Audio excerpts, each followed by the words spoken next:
जय श्री राधे, जय श्री कृष्णा। कहते हैं ना, तरुवर फल नहीं खाते है, नदी न संचय नीर, परमारथ के कारणे साधन धरा शरीर। इन्हीं सद्भावनाओं का आश्रय लेते हुए परम पूजनीय प्रातस्मरणीय बद्रिकाश्रम क्षेत्र के भागवत किंकर श्री राजेंद्राचार्य जी महाराज द्वारा संचालित श्री विष्णु भक्ति एवं सुलोचना देवी गौ सेवा ट्रस्ट निरंतर विगत कई वर्षों से दिव्यांगजनों की सेवा, असहाय वंचित जनों की सेवा एवं वृद्धजनों, गौ गंगा संत ब्राह्मण जनों की सेवा तथा भारतीय सनातन संस्कृति के संरक्षण एवं संवर्धन के लिए ट्रस्ट द्वारा निरंतर प्रयास किया जा रहा है। ट्रस्ट का उद्देश्य उच्च व्यक्तित्व का निर्माण एकमात्र शिक्षा के द्वारा ही संभव हो सकता है। इस आशय से हमारे ट्रस्ट द्वारा 2017 में रुद्रप्रयाग जनपदांतर्गत जखोली ब्लॉक क्षेत्र के ग्राम सभा चौरा में स्थायी चिकित्सा की व्यवस्था एवं आधुनिक सुख सुविधाओं से संयुक्त विद्यालय, जिसमें वैदिक शिक्षा, योग शिक्षा, तकनीकी एवं उच्च शिक्षा के अवसर प्रदान किए जाएंगे। 2017 में इसका कार्य प्रारंभ हो चुका है। अतः आप सभी महानुभावों, दानदाताओं का हम हृदय की गहराइयों से आभार व्यक्त करते हैं, क्योंकि आपके द्वारा दी गई दान राशि एवं पुण्य राशि के द्वारा ही यह संभव हो पाया है। अतः आप सभी महानुभावों से करबद्ध प्रार्थना है कि आपके टीवी स्क्रीन के आगे कुछ नंबर फ्लैश हो रहे हैं, आप उन नंबरों पर संपर्क साध सकते हैं एवं अपनी दान राशि, पुण्य राशि ट्रस्ट को समर्पित कर सकते हैं। आपके द्वारा दी गई पुण्य राशि से किसी असहाय, दिव्यांग एवं वृद्ध जनों के चेहरे पर मुस्कुराहट आ सकती है। आप सभी महानुभावों से करबद्ध प्रार्थना है कि इस धार्मिक कार्य में अपनी सहभागिता दर्ज करें एवं परमार्थ को सफल बनाएं। इन्हीं सद्भावनाओं के साथ जय श्री राधे, जय श्री कृष्णा। भगवान श्री हरि लेटे थे। आओ आओ नारद जी, उड़ करके संत आए हैं, प्रणाम किया। कैसे हैं? नारद जी ने कहा महाराज सब ठीक है, सब सुंदर है। कहाँ रहते हो? आजकल आते नहीं है, जाते नहीं है, कुछ याद खबर कुछ नहीं है। बोले क्या बताऊं महाराज, आज दुनिया ने बहुत परेशान कर रखा मुझे। अच्छा क्या हुआ? बात ऐसे ऐसी हुई क्योंकि जब तक नारद जी भगवान के चरण पूजते थे तब तक मन में न मोह था, न काम था, न वासनाएं थी। और भगवान के चरणों को छोड़ करके जब अपने चरण पूजे जाने लगे, अपने चरण तो इसलिए पूजे जाने लगे क्योंकि भगवान के प्रतिनिधि बन करके आए हैं। संत नारद हैं, देवर्षि नारद हैं, भगवान के बलबेले भक्त हैं, इसलिए चरण पूजे जाते हैं। अब मैं यहाँ पर बैठा हूं तो इसलिए पूजा होती है। यदि मैं पैंट कमीज पहन करके बाजार में घूमूं तो कोई करेगा राधे राधे? कोई नहीं करेगा। तो भगवान का प्रतिनिधि बन करके बैठे हैं, इसलिए पूजे जा रहे हैं। नारद जी को लगा हमने तो सब कुछ जीत लिया। भगवान नारायण ने कहा अच्छा ऐसी बात है, आपने कामदेव को जीत लिया? बोले जीत लिया महाराज, बिल्कुल, मेरे से बड़ा अब कोई कामारी हो ही नहीं सकता। मैंने कामदेव को हरा दिया है। भगवान ने कहा चलो देखते हैं। तो एक मायावी नगरी बनाई थी उस समय। भगवान नारायण ने मायावी नगरी का निर्माण किया और उस वहां एक राजा भी रख दिया। राजा की राजकुमारी बड़े सुंदर विश्वमोहिनी नाम था। नारद जी को पता लगा, जा रहे थे रास्ते में, गढ़वाल के रास्ते में, तो श्रीनगर ही वो जगह है जो भगवान ने माया नगरी बनाई थी। तो वहां का राजा था शील निधि। राजा के दरबार में पहुंचे तो पहुंचते ही राजा ने बड़ा स्वागत किया। देवर्षि नारद आए, बिठाया, चरण प्रक्षालन किए, चरण वंदना करके महाराज आज कैसे आना हुआ, बड़ी कृपा की दास पर आप। तो सुना कि देवर्षि नारद हैं, तो बोले महाराज मेरी बिटिया है, जरा उसका थोड़ा हाथ देख लीजिए, क्या ग्रह हैं उसके। अब ग्रह देखने लगे तो जो रेखाएं हैं ग्रह हाथ की रेखाओं में लिखा है कि इसका विवाह भगवान से ही होगा, मानी विश्व में पहला योद्धा होगा जिसके साथ इसका विवाह होगा। लेकिन नारद जी उसको उल्टा पढ़ रहे हैं। क्या पढ़ रहे हैं? कि जिसके साथ इसका विवाह होगा वो विश्व विजेता हो जाएगा। हो गई ना खोपड़ी खराब। लिखा कुछ और है, समझ कुछ और, समाज चेंज हो गया, बदल दिया समाज। जिसके साथ इसका विवाह होगा वो विश्व विजेता होगा। और इस प्रकार से भविष्यवाणी करने लगे। नारद जी ने तो जैसे ही विश्व मोहिनी का हाथ छुआ पूरे शरीर में करंट दौड़ गया, मोहित हो गए नारद जी। देवर्षि नारद शरीर के मोहित हो गए और नारद जी को बुखार चढ़ गया वहीं से ही। आजकल चल रहा है जैसे बुखार छूने से ही वो बुखार चढ़ गया। और बुखार चढ़ गया तो स्वयंवर था, तो चिंता तो थी पिताजी को कि कैसे इसका विवाह कैसे युवराज से होगा, कैसा होगा वो राजा। नारद जी ने कहा तो अपने राम क्यों ना ट्राई कर ले, मैं कोशिश कर लेता हूं, लेकिन मैं तो राजा हूं नहीं, क्या होगा, सुंदर भी नहीं हूं। सीधा क्षीर सागर में पहुंचे भगवान के पास। प्रभु मुझे आप अपनी शकल दे दीजिए। तो भगवान ने कहा सारी शकल मेरी है, जितने दुनिया में जीव जंतु हैं सब मेरे ही है। उस भगवान ने अपनी शक्ल दी, अपनी सूरत दी, अपनी छाया दी और चल पड़े वहां। लेकिन वहां नारायण भी थे स्वयं।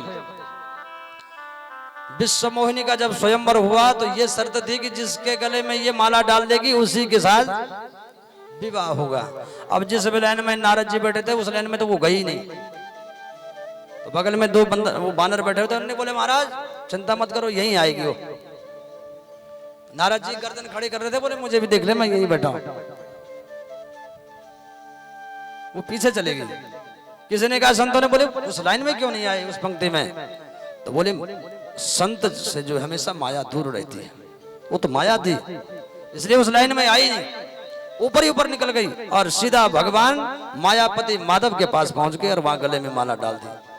बस जो खोपड़ी खराब होनी थी नारद जी की, नारद जी ने गालियां दे डाली भगवान को। परम स्वतंत्र न सिर पर कोई, तेरे सिर पर कोई नहीं है इसलिए तो जो मर्जी करता रहता है। श्राप देता हूं तुझे आज, तो साधारण मानव बन जा, धरती पर जन्म होगा तेरा। राम अवतार का कारण था ये। भगवान ने कहा मैं तो चाहता ही था। तब देखा बाद में न तो भगवान की रमा भगवती लक्ष्मी, न तो लक्ष्मी थी और न तो विश्व मोहिनी, न तो कोई राजा न प्रजा, कुछ नहीं। नारद जी ने कहा ये हुआ क्या है? बोले ये तेरा बुखार उतारने के लिए था सब कुछ। तो वहां पर महात्मा कहते हैं कि भगवान भोलेनाथ ने बहुत समझाया लेकिन नहीं माने। तो तब कहा है कि भरद्वाज कौतुक सुनो हरि इच्छा बलवान। राम जी का समस्त राज्य विध्वंस हुआ, राम वन में गए, जो कुछ हुआ उसके बारे में पार्वती मैया पूछती भगवान शंकर से, वो तो आप तो उनके इष्टदेव हैं, क्यों नहीं आपने उनको बचाया है? तो भोलेनाथ ने कहा देखो एक भाभी दो प्रकार की भाभियां होती हैं। भाभी यानी होनी। एक भाभी वो है जिसको मैं उसको ठीक कर देता हूं। कौन सी भाभी? प्रारब्ध जन्य भाभी। किस्मत में कुछ लिखा है तो उस भगवान शंकर के लिए लिखा हुआ कि यदि कुछ कष्ट किस्मत में लिखा है तो भावई मेटी सकहीं त्रिपुरारी। भाग्य के अंक को यदि किसी में मिटाने की ताकत है तो वो शिव जी में है। अगर ब्रह्मा जी ने कहीं गड़बड़ कर दी तो उन शब्दों को मिटाने की ताकत केवल शंकर भगवान के पास है। लेकिन भगवान शंकर कहते एक भाभी हो रहे, और वो वशिष्ठ गुरु ने भी, गुरुदेव वशिष्ठ ने भी भरत जी से उसी भाभी का वर्णन किया था। तो तब भगवान भोलेनाथ कहते माता पार्वती के पूछने पर कि वो कौन सी भाभी है, तो तब उन्होंने कहा हरि इच्छा भावी बलवाना हृदय विचारत शंभु सुजाना। हरि इच्छा भावी बलवाना, अच्छा, देवर्षि नारद था सामने। कौन थे? देवर्षि नारद। साधारण आदमी नहीं था। भगवान की जो मर्जी है, जो इच्छा है, सब पर नहीं चलती है, सब परिस्थितियों में नहीं होती है। कुछ कुछ परिस्थितियां होती हैं जब भगवान की मर्जी होती है, कुछ आदमी की अपनी मर्जी भी होती है। बहुत सारा समय ऐसा आता जीवन में जब भगवान की इच्छा से आता, लेकिन भगवान की इच्छा ये थी कि ये नारद है, ये अगर बिगड़ गया ना तो बहुत मुश्किल हो जाएगी। ये तो मेरा सबसे बड़ा पात्र है, सबसे बड़ा दूरभाष का साधन नारद जी थे उस समय।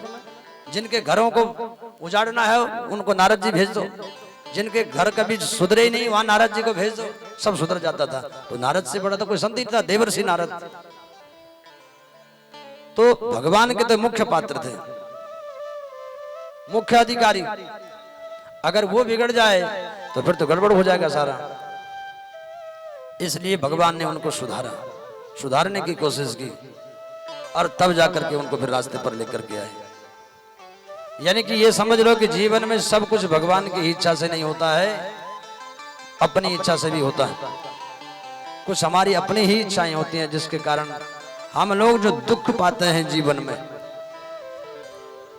है ना, जो हम लोग दुख पाते हैं जीवन में, वो हमारी ही गलती के कारण होता है। दुख जो भी मिलता है वो हमारी गलतियों के कारण मिलता है, सुख भी हमारी सुकृत के कारण मिलता है।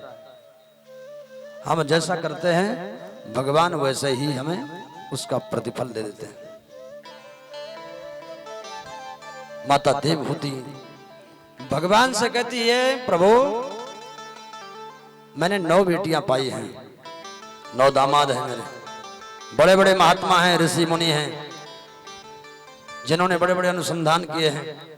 ऐसे महात्माओं को पा करके, इन बेटियों को पा करके, करदम महामुनि की जब 9 बेटियां हुई तो महात्मा करदम तो बड़े प्रसन्न हुए, वाह मेरी 9 बेटियां हो गई। बड़ी प्रसन्नता हुई बेटियों के होने पर, क्योंकि पिता जो है ना, बेटियां पिता का हृदय होती है। बेटियां राज करते हैं पिता के हृदय पर। जब बेटी होती है किसी घर में तो उसके पिता के लिए सबसे बड़ी प्रसन्नता होती है, क्योंकि कहते हैं पुत्री पवित्र किए कुल दो। पिता के नेत्र, पिता की आंखें होती हैं, पिता की ममता है पुत्री। बड़े प्रसन्न हुए। बेटियों से ही 2 घर जुड़ते हैं, है कि नहीं? बेटियां हो तो 2 घरों का मिलन होता है, रिश्तेदारी बनती है। बेटियां ना हो तो घर में खुशहाली नहीं है, किलकारी नहीं है। बेटियां तो बहुत कुछ दे जाती हैं घर को। करदम महामुनि बड़े प्रसन्न हुए, मेरी 9 बेटियां हो गई हैं। गदगद हो गई महाराज, 9 दामाद मिले हैं। अब है कि नहीं, आप भी देख लो, 3 बेटा सेवा में लगे हैं तो दामाद भी लगे हैं सेवा में। जितना बच्चे बेटे निभा रहे हैं उतने ही बेटियां भी बढ़ चढ़ करके अपने इस पैतृक कार्य में पूरा साथ आप लोगों का दे रहे हैं। हमारे नौटाल जी देखो, सुबह से लेकर के शाम तक, रात को जब हम सोते हैं तब नौटाल जी जागते रहते हैं, जब सवेरे हम उठते हैं तब भी नौटाल जी जागते रहते हैं। और बहनें भी लगी हैं सब सेवा में, और बच्चे भी दोनों। तो जितना भाई करते हैं बहनें भी पूरा साथ देते हैं अपने भाइयों का, अपने पिता का। बचपन से लेकर के अगर पिता के पास कभी कोई कमी हो जाती है तो बेटा तो बोल देगा कि लो लाओ इतना, मुझे चाहिए खर्चा। लेकिन बेटियां कभी नहीं कहती है, कभी नहीं कहती बेटियां, चुपचाप सहन कर लेती हैं। जो कुछ जितनी है उसी में अपना व्यवस्थित कर देती हैं, लेकिन कभी जिद नहीं करती हैं घर में। और एक सबसे बड़ी बात मैंने देखी है, बेटा होता है तो वो हर हफ्ते में हॉस्पिटल, आज ये हो गया, कल वो हो गया, परसों हो गया। लेकिन बेटियों को हॉस्पिटल की जरूरत नहीं पड़ती कभी, अपने आप उनको कभी बोलना भी नहीं पड़ता है पढ़ो लिखो, वो अपने आप ही पढ़ती रहती है।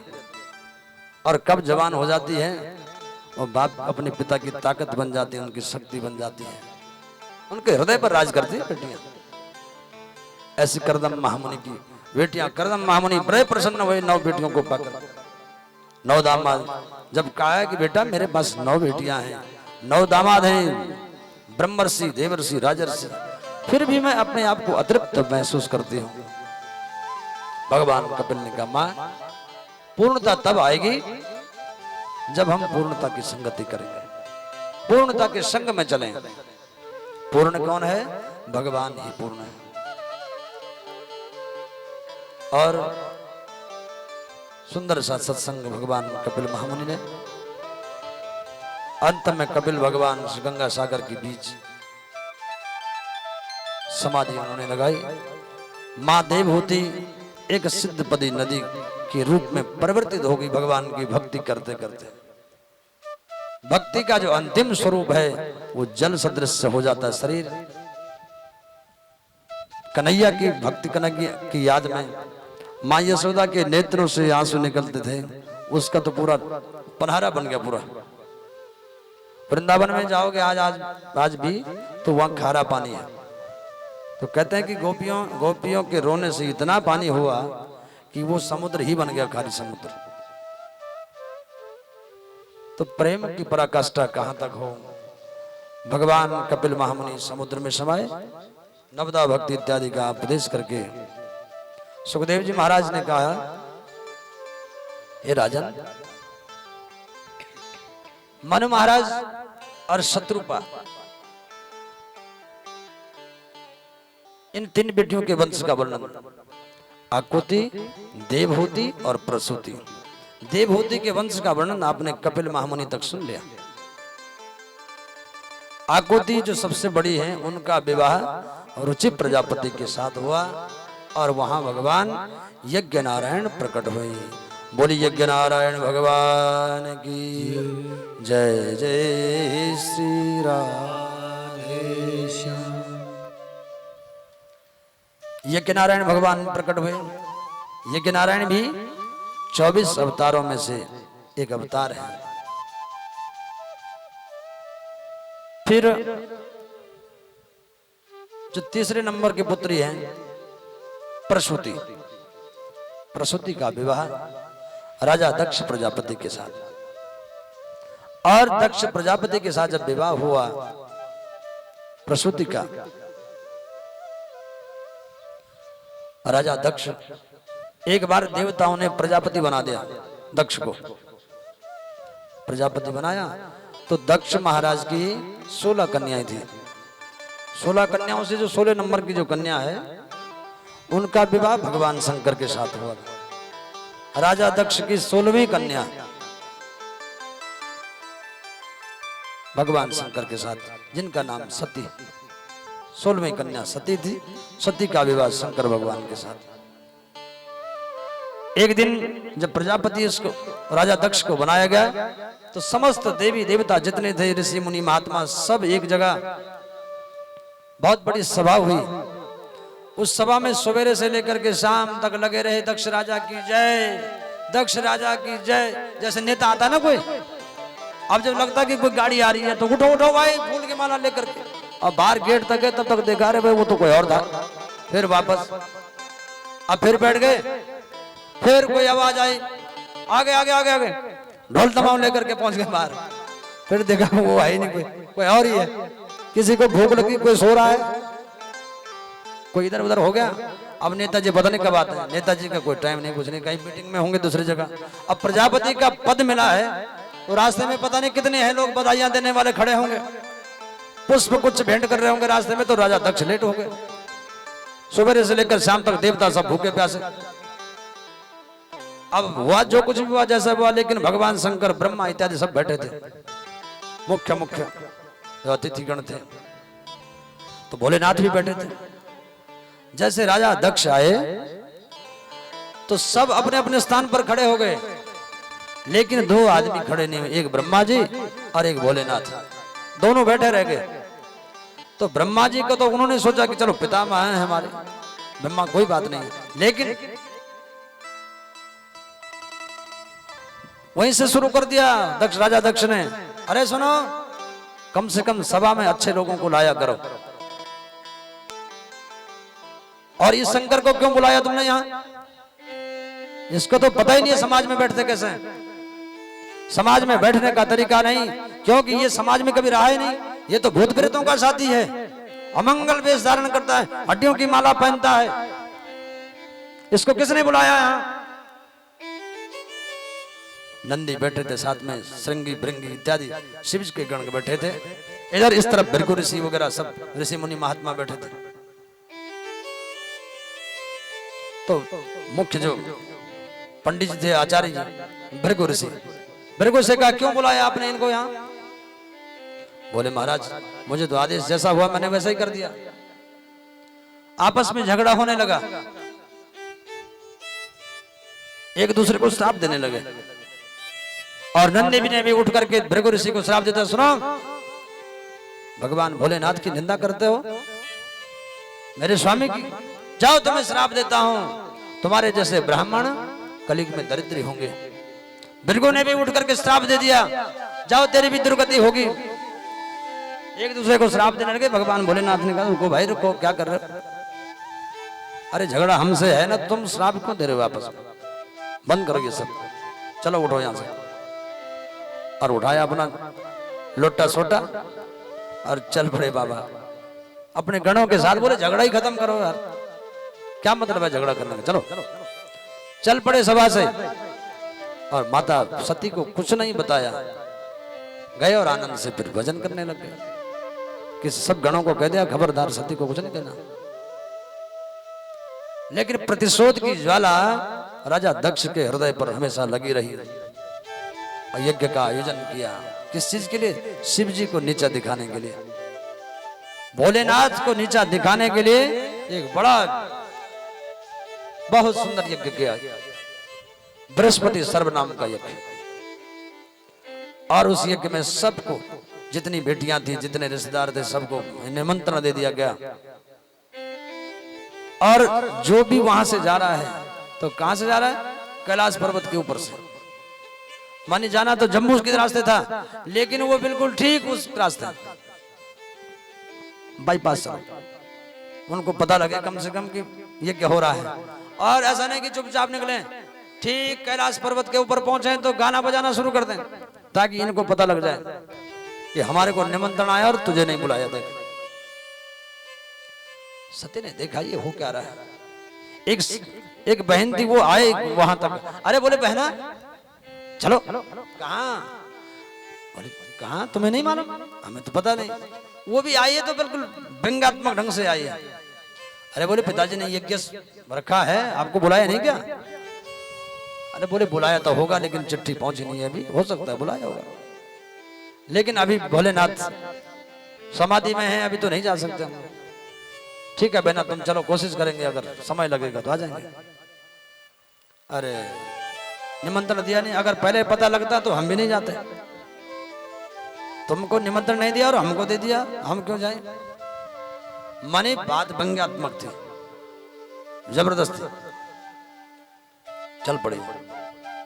भोलेनाथ समाधि से जागे और माता सती ने भगवान भोलेनाथ से प्रार्थना की, प्रभु प्रजापतिस्ते ससुरस्य सांप्रतम निर्यापितो यज्ञमहोत्सव किला। ये नहीं कहा कि मेरे पिताजी ने, ना ना ना, प्रजापतिस्ते ससुरस्य। देखो कितनी चतुराई से पत्नी, कितनी चतुराई से पति से कुछ बात कहती है। देखो ये नहीं कहा कि मेरे पिताजी, अगर पिताजी कहते तो उन्होंने कहा तू जा, फिर तेरे पिताजी का यज्ञ तू जा, मेरे को क्या मतलब है। ये नहीं कहा। प्रजापतिस्ते ससुरस्य सांप्रतम। प्रजापति जो है ना, वो आपके ससुर, आपके ससुर का उनको प्रजापति पद मिला है, और एक यज्ञ का बहुत बड़ा आयोजन किया है उन्होंने। तो बोला देवी हमारे को कोई पत्र आया क्या? आया होगा भोलेनाथ, लेकिन क्या पता ना पहुंचा हो, कहीं हड़ताल हो गई होगी डाक की, हैं? कहीं बरसात का महीना होगा, हो सकता है ना पहुंचा हो, लेकिन भेजा तो जरूर होगा। ऐसा तो नहीं हो सकता, और किसी को नहीं तो मेरी माँ को तो जरूर मेरी याद आई होगी, क्योंकि माँ तक ही मायका होता है, औरों को नहीं आई होगी। वैसे मेरे पिता ने भी जरूर मुझे पत्र दिया होगा, लेकिन किसी ने नहीं सुनी होगी, तो माँ ने तो जरूर सुनी होगी, माँ ने तो जरूर मुझे पत्र भेजा होगा। भोलेनाथ ने कहा क्या कहूं तुझे, पत्र आया ही नहीं है, नहीं आया निमंत्रण हमें। कैसे कह दिया आपने? तो वो कथा सुनाई कि एक बार मैं प्रजापति, जब उनको पद मिला, मैं वहां गया था, उन्होंने मुझे बहुत सारी, सब सभा के बीच में, पूरे समाज के बीच में उन्होंने मुझे अपमानित किया है। मैं उस दिन वहां से उठ करके आ गया। सती, मैंने तुम्हें कहा नहीं, क्योंकि तुम्हारा फिर अपने पिता के प्रति द्वेष हो जाता, इसलिए नहीं आया। आपसे कहा नहीं मैंने।